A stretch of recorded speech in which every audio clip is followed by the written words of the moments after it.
You take the good, you take the bad, you take them both, and there you have the facts of life, facts of the facts of life, facts of. There's a time you got to go and show you're growing. Now you know about the facts of life, facts of the facts of life. Facts when the world never seems to be living up to your dreams, and suddenly you're finding out the facts of life are all about you. All about you. All about you. It takes a lot to get them right when you're learning the facts of life. Facts of life. Oh, while you're learning them, learning the facts of life. Hey everyone, you're watching DS Bronte 243. Welcome to my first or second book reading. Just realized I don't remember if I ever did a full book reading video. I think I did. Yeah, I did. So I'm gonna read, like I did last time, I'm gonna read a little bit of what I've already read to you guys and then continue on. There's just a few things I want to say before I start reading. One, I saw Whale Rider Friday night, like I told you guys in my vlog. It was awesome! But, thankfully, coincidentally, I bumped into some of my relatives. Thank goodness! Because right after that, or actually not right after, during the movie, they actually offered to give me and my bike a ride home, which was awesome. Such a relief, because I was kind of worried I wouldn't last in the dark, even though my bike does have its own lights. It was so cool seeing my aunt and uncle there. Two, like I told you guys, I am a procrastinator. I was really hoping to do my homework Friday or Saturday, that way I could do the quiz, the online quiz, earlier than my usual, I mean. And I still haven't done it. So at like 5, I'm gonna start working on my homework. And I'm such a weirdo. Yes, I hear you, lady. My dog's right below me. Underneath my chair, I mean. Gorgeous, you're gorgeous. My dog has fleas. Dumb Alice. She always comes over here when she gets loose. Alright. Now let's continue on reading part of that world. I should probably change the title to Part of Your World instead of Part of That World. Oops. Oh well. Here we go.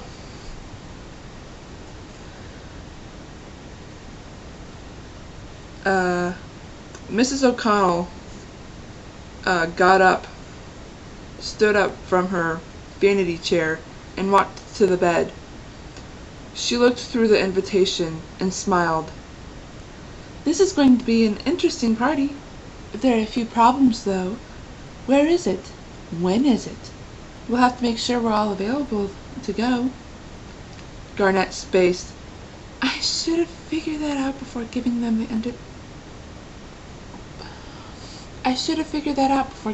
invitations, she thought to herself.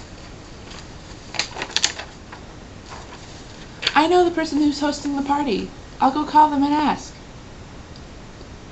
She fibbed to her parents.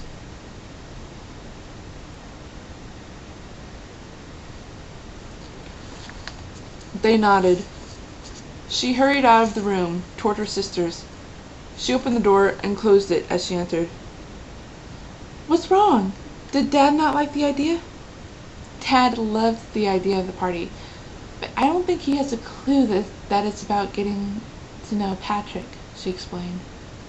We should have thought this through, though. Before the invitations were given, I mean. Her sister was confused. We didn't set a date. She widened her eyes. Oh, and we didn't figure out a place, Marion said.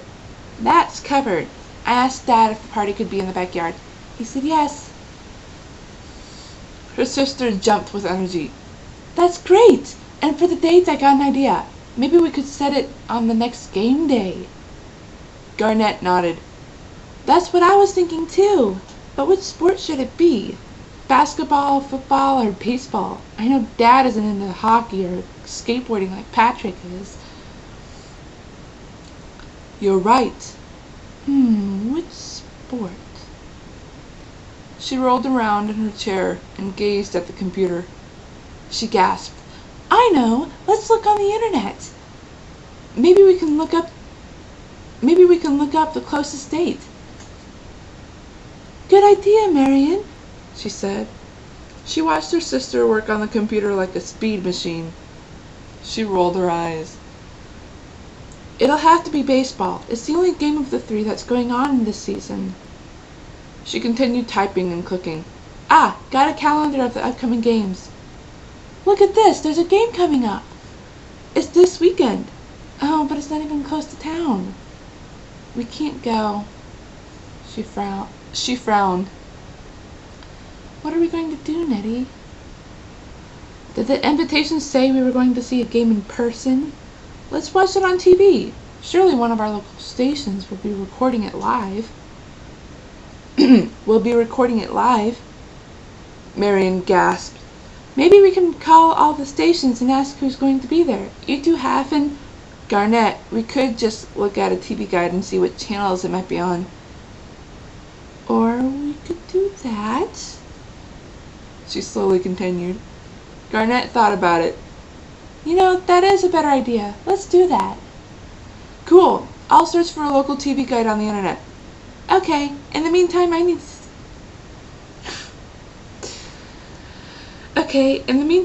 to tell Mom and Dad when the party will be.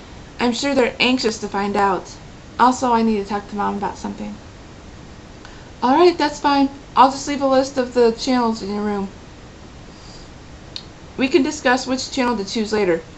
Oh, and when you talk to Mom, don't cry. Who said I was going to cry? She asked, leaving the room.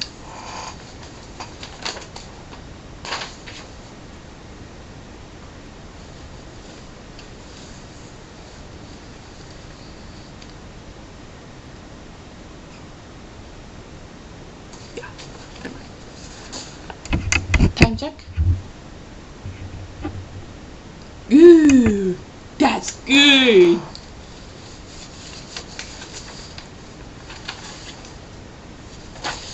Seven minutes for one page.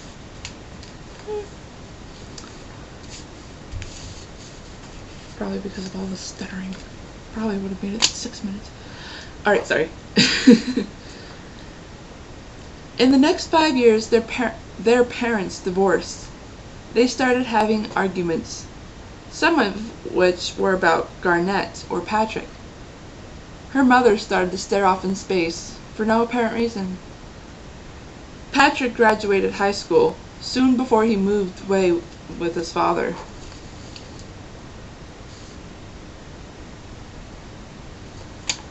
Marion graduated from community college and got a job.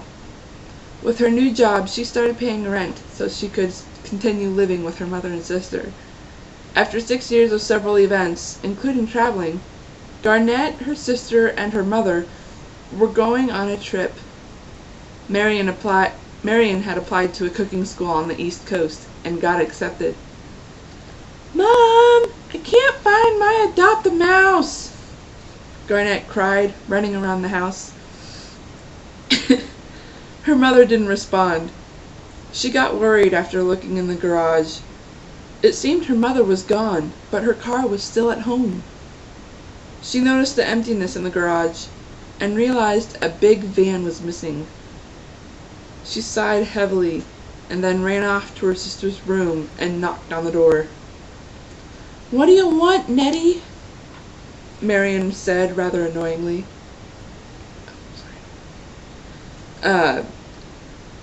Do you know what happened to my stuffed mouse? Do you know what happened to my stuffed mouse? It has a white shirt that says Adopt a Mouse for Down Syndrome.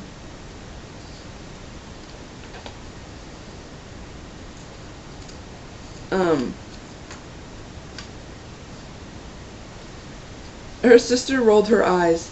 "Why do you want to bring that thing? The mouse is so old. Plus, we're going to be busy while we're in Virginia." I did see that mistake. That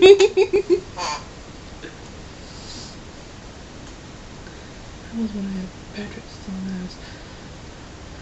"Oh, come on. I want to bring it with me to show people. There might be someone in Virginia who would make a donation. The mouse still has a tag, so I can give them the information," she explained. She opened the door slightly and saw her sister was close to finish unpacking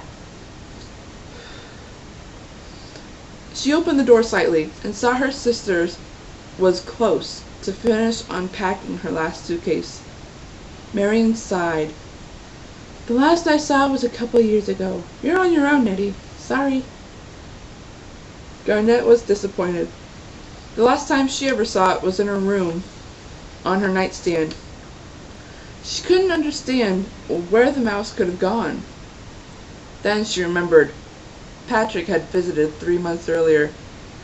He must have hidden it. He was always hiding something of hers. She groaned and went searching for her stuffed mouse in places she would hardly look. The last place she went searching for was the food pantry. During her food pantry search, she found her Adopt-A-Mouse within minutes. The poor stuffed animal was squashed under 2 boxes of potato flakes and 1 pound of canned tuna fish. "My poor Henri!" she cried, fixing its squashed body. She went to her room. "I'm so excited about this trip, Henri," she said, carefully packing him in her carry-on bag.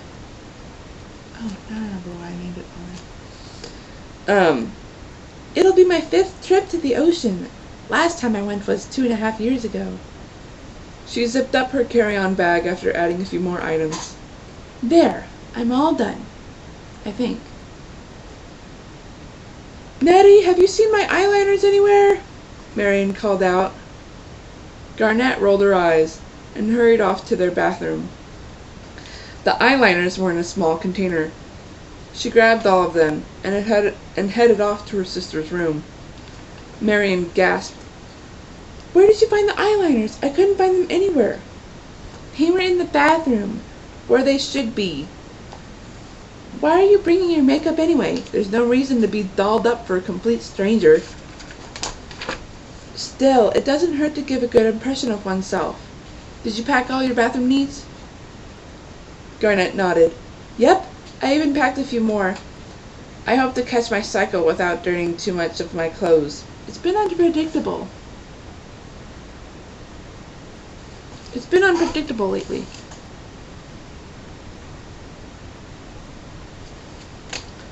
"Are you all packed?" "Mostly," she said. Garnett looked around. She gasped. "You're not taking your old computer?"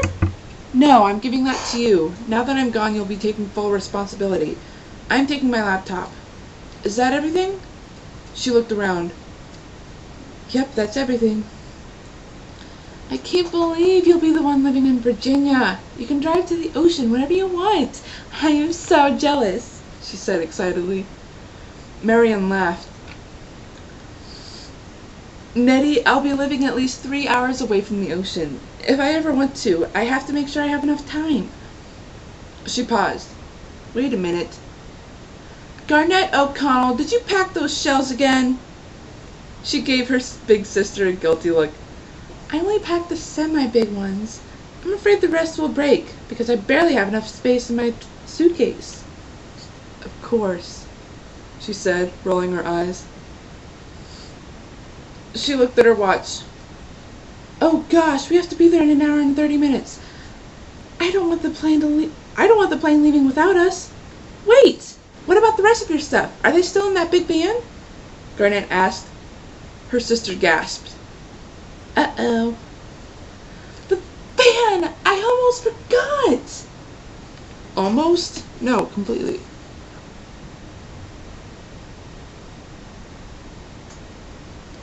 "The van! I completely forgot!" she cried. She thought for a while. "I'll have to drive the van to Virginia. Oh gosh, I was supposed to do that yesterday. Mom!" She ran out of her room to their mother's room. "Mom, I forgot about the van!" Their mom wasn't there. "Where is she?" She went from the kitchen to the pantry, to the garden, to the garage. She couldn't find her mom, and for some reason the van was gone. She took out her cell phone as she went back to her room and little sister. She called her mom's cell phone. "Hello?" her mother answered. "Mom, where are you? I completely forgot about the van. It's not even in the garage. What's going on?" "Oh dear, you're still at home? You need to be at the airport," she replied. Marion was about to talk, but her mom continued. "Use my plane ticket. I won't be able to come with you, Marion." "What? What's going on? Where are you?" "Calm down, dear. I'm actually going on a trip of my own. One of my clients needs my help. They're moving too and need someone to drive a vehicle out to where they live," she explained. "I'm sorry, Mary, but I have to get off. I'm driving right now and I don't want to get pulled over for talking on the phone and driving. Get to the airport now before you run out of time. I love you." Her mother hung up the phone.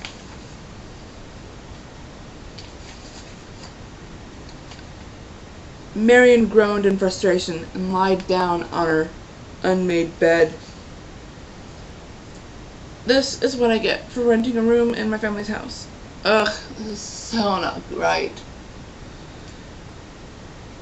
She grabbed her suitcase. "Wait, where's my other suitcase?" "Garnet, where are you?" Her little sister... Oh. "Wait, where's my other suitcase?" "Garnet, where are you?" Her little sister wasn't in the room either. "I can't find your other suitcase. It's missing. Someone must have made room in the van and put it in. Do you think?" Garnet said, entering the room. "I don't know what to think. Come on, we need to hurry. Can't I call Patrick and let him talk to you?" "Garnet, stop putting this off. I thought you wanted to go. Get your suitcase. Get your suitcase and handbag. We need to be leaving." All right, let me get Mom. She started to leave the room. "Mom's not here. I just called her and found out she's helping one of her clients move. I guess it was last minute or something." "Last minute, huh?" Garnet thought to herself. "Mom must be driving the van to Virginia. That would explain her car is still here. That would explain why her car is still here."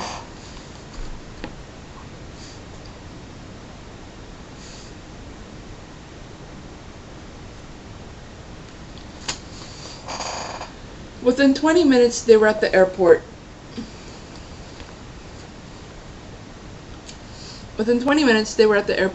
The two sisters hurried off to the gate they were supposed to find. They were safe. 20 minutes left until the plane had to leave. Marion decided to buy a few postcards so she could send them while she was in school. She went back to the gate and sat next to her sister. "Are you excited, Marion?" "I am. I'm glad I listened to Mom. Living close to the school is a better idea than staying in a dorm. The rent is cheaper that way." "Oh, come on. Being in a cooking school will be fun. You get to eat what you cook. Heck, the only homework you'll get is studying their recipes." Marion laughed. "Nettie, cooking school is not all about learning recipes. You have to follow rules. there's finesse. You have to follow rules, and I'm sure I won't be able to eat all of the food I'll be cooking. Oh, are you still taking swimming lessons in high school? Garnet nodded.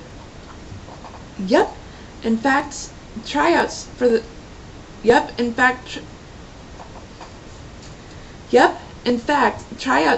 swim team are coming up in a month or two. Her eyes gleamed. I'm so excited. This is my second season for the high school swim team. This time we're going to state competition. I can feel it. Marion laughed. All of a sudden, someone spoke on the intercom, saying their plane was now boarding. They squealed as they got in line with their carry-on bags. Virginia, here we come! The two sisters exclaimed at the same time. They boarded the plane. Within hours, they were going to be on the beach and soak in the sun. Just thinking about it made them even more excited.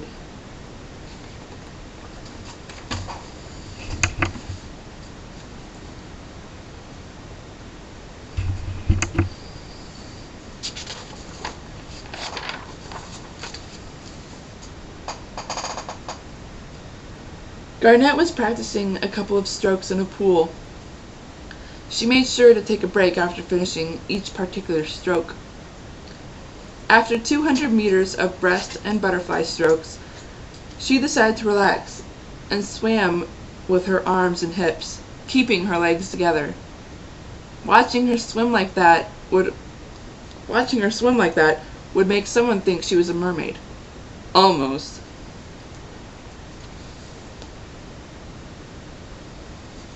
And I'm going to stop there, because my throat is dry and I got a lot to do today. Alright, sorry. I will see you guys Wednesday or Friday, because Wednesday I'll probably do another book reading video for you guys. And so, with that said, I will see you guys Wednesday. This is whoops, almost forgot. This is the Esperanza 243, signing off.